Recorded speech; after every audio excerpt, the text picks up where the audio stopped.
but to prevent protectionism. And protectionism has massively decreased in the last 30 years. Yeah. The tariffs are well done, and we should be able to trade freely with that area. That's what I want. Okay, but and so what I object to is the loss. I object to the loss of control. Right. This is an opportunity, a once-in-a-lifetime opportunity for the British people to take back control. And there is no. I just want to explain the single market to. You've explained it 3 or 4 times. Well, let me explain the difference between what we've got in Europe and other arrangements. Just tell me, are we going to be in it or not in it? And if we're not going to be in it, are we going to negotiate a similar kind of deal? We're going to have our own British arrangements, which will give us access to the rest of the European Union, to the European Union without paying any money and without free movement. Well, again, get back to, if you look at free movement, it's very interesting how that has changed over the years. When I went to live on the continent, you had to go to the local Hotel de Ville, the local town hall, and present your papers and show what employment you proposed to do. You had to register and all that kind of thing. Since Maastricht, there has been, and since that treaty, there's been, particularly since Lisbon, there's been a change in concept. What we now have is European citizenship. Okay. And the idea is that we've created, we've created a single country. That's what we're being told. Now, I think most people in this country don't believe that they share nationhood, that they are part of a single country called Europe. And it seems entirely reasonable entirely reasonable to me that you could have visa-free travel, for instance, as we have with the United States, but still require people to show that they have gainful employment, and to prevent people simply from claiming benefits. There is an ideology. You're mayor of London. You're mayor of London, and you are responsible, among other things, for the city. Have you ever had conversations with leading bankers who say, if we leave the EU, we will move our headquarters to the continent? No, absolutely not. And on the contrary, because that's what Goldman Sachs are saying. They have 6,000 employees here, and they say, because of the passport system, if we leave, they have no choice but to move to continental headquarters. First of all, and bank after bank is saying the same thing. First of all, I don't believe that to be true at all. I think that, and we've heard the same sorts of threats time and time again. Actually, London has such a massive concentration of skills and talent here in this city that I don't believe there will be. You talk to serious bankers; they don't think that they. You're two serious bankers for you, Boris. They don't think there would be any substantial. Michael Sherwood and Richard Nodder, the co-CEOs in Europe for Goldman Sachs, say that banks won't disappear from London overnight. They're completely right. But they will over time if Britain votes no. It would begin with a decline in investment and hiring as London suffers relative to cities such as Frankfurt and Paris. This is their business. Well, they know what they're talking about. These, by the way, were the people who engineered the biggest financial disaster of the last centuries. But what I would say is that they are also the same people who said that if we didn't join the euro, then there would be all sorts of economic disasters. They never happened. You remember Peter Mandelson, the CBI, the banks. They were all saying that we had to join the euro or the British economy would be overwhelmed. We would be isolated. They were wrong. They were wrong then. And they are wrong now. And there are people on the other side now. Yeah. There are people on the other side now. There are people on both sides. There are people who think, as John Longworth thinks, as I think, that actually there's a great and glorious future for this country. Let's talk about immigration. What we're being asked is to basically to take a very pessimistic view of Britain and of our chances. We're a huge economy. We can do well. You could say it's pessimistic to think we couldn't stay inside the EU and make it better. Well, I think the evidence, the proof of that is in the recent reform process. We were promised fundamental reform. We were told we were going to get wholesale changes.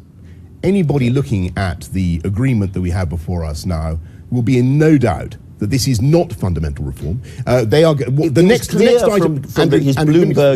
item on the agenda is the creation, the turning, the further evolution of the single market, what was a common market, into this super state. You think we can't into change which it? we would inevitably Can I ask you about be dragged. Because that is not the right way forward. You knew what the Prime Minister was going for from the time of the Bloomberg speech. He has been remarkably candid and frank about what he was trying to do. So you knew at that point that it wasn't the fundamental reform you wanted, and you kept quiet. He briefed you again and again. You had conversations. Yeah. You were agonising. You were going through this whole process. He brought you in. He rolled out the red carpet for you. And then when you finally decided, you didn't even speak to him face to face. You gave him a text message. Can you understand why he's livid with you? No, I wasn't. I don't know if he is, but I wasn't actually at the cabinet meeting where the deal was revealed and discussed, because I'm not in the cabinet. But what is certainly the case is that in the days leading up to that summit, and indeed while the summit was going on,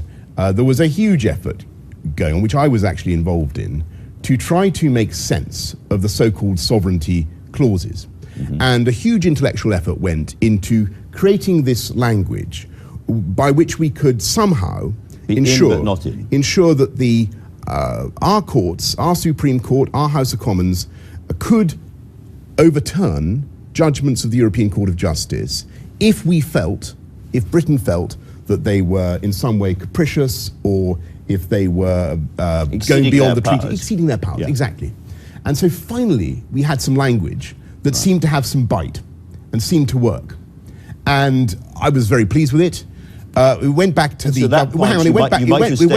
government lawyers, and the government lawyers said it blew up, and they said this basically voids our obligations under the 1972 European Communities Act. It doesn't work. We can't. And that is, I'm afraid, the reality. And that was the moment when you decided you had to go this way. You cannot express the sovereignty of Parliament and accept the 1972 European Communities Act. There's no way of doing both at the same time. So this was the moment when you decided which way you were going to go, was it? Basically, when you saw that sovereignty matter couldn't be resolved. We were told that there was going to be specific question. Fundamental. Yes, I mean the answer is specifically yes. We were told that there was going to be fundamental reform. We didn't achieve that, and I think that the lesson of the whole business has been that reform is not achievable. So we now have a glorious opportunity. And to get back to this whole thing about what is the single market, what is not the single market, the key thing about the single market is that it does have this single judicial system.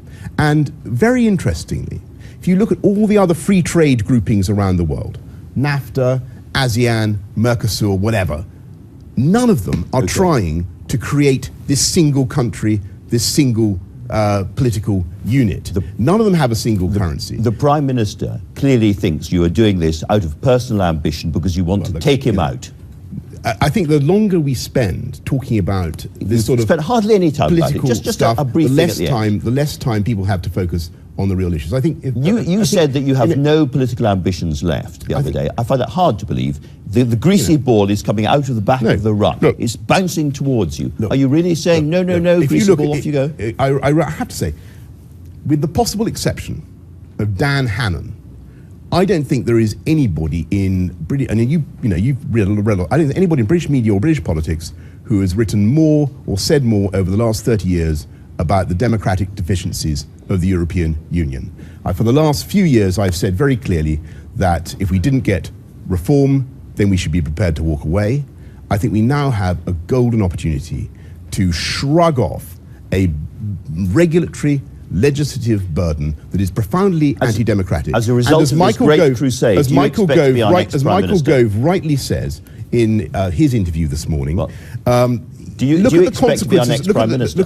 Certainly not. I think. Why not? We have a wonderful. Yeah, but you know he can't carry on if he loses this, don't you? He can't really. Realistically, practically, you can't look me in the eye and say David Cameron will carry on as Prime Minister and renegotiate. To the best of my knowledge, there is not a single European Union leader in the last 20 years who has had to step down as a result of a referendum, whether on Europe or not. So I think the whole thing is a load of cobblers. You're just trying to personalise. I am. You're just trying to personalise it to make it more interesting for you. I want to talk about the real choice. It's a fundamental choice. And you've had plenty of time to do. It's between Boris Project Johnson, Fear thank you and very Project much. Hope. Thank you very much indeed. I hope people will go for hope, folks. Well, there we are.